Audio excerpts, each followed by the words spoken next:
Kids রুমে যদি এই রকম একটা স্লিপার তৈরি করো তাহলে বাচ্চারা কিন্তু অনেকটা আনন্দিত হয়।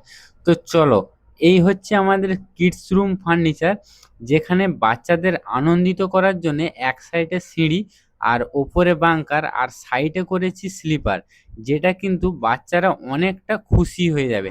তো এটা আমরা বানালাম কিভাবে দেখে নেওয়া যায়।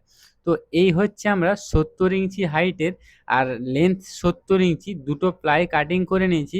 আমাদের ডিজাইন অনুযায়ী আমরা দু সাইডের প্লাই কিন্তু রেডি করে নিয়েছি। তো আমাদের যে স্লিপারটা আছে সেটা আমরা প্রথমে ব্যাক সাইডে প্লাইয়ের সাথে লাগিয়ে নিলাম। তারপরে আমাদের সামনের যে প্লাইটা সেটা আমরা লাগাবো, কারণ আমরা নিচের জায়গাটা স্টোরেজ হিসাবে ইউজ করব। এটা যেমন এক সাইডে আমাদের স্লিপার মানে বাচ্চাদের আনন্দিত দিবে, নিচের দিকে যে জায়গাটা সেটা স্টোরেজ হিসাবে আমাদের কাজ হবে।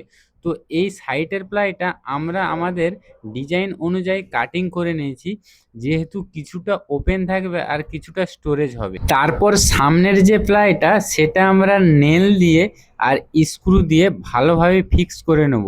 আর আমাদের স্লিপারের যে প্লাইটা আছে সেটা কিন্তু আমরা 1.5 ইঞ্চি মোটা করেছি। আর এখানে দেখতে পাচ্ছ আমাদের যে তলার প্লাইটা সেটা কিন্তু আমরা লাগিয়ে নিয়েছি।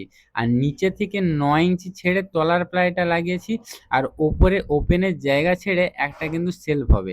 আর এখানে যেহেতু আমাদের পাল্লা হবে, সে পাল্লার জন্যে আমরা ফ্রেম তৈরি করে এর ভেতরে লাগিয়ে দিয়েছি। তো এই হচ্ছে আমাদের স্লিপার ক্যাবিনেট। মানে এটা দেখে বাচ্চারা এতটাই আনন্দিত হবে, যেটা কিন্তু ভাববার বিষয় হয়ে দাঁড়াবে। বাচ্চাদের আনন্দিত করার জন্য এই ধরনের ফার্নিচার যদি তোমরা বানিয়ে থাকো, সেখানে বাড়ি কিন্তু হয়ে ওঠে প্রিমিয়ার লুক।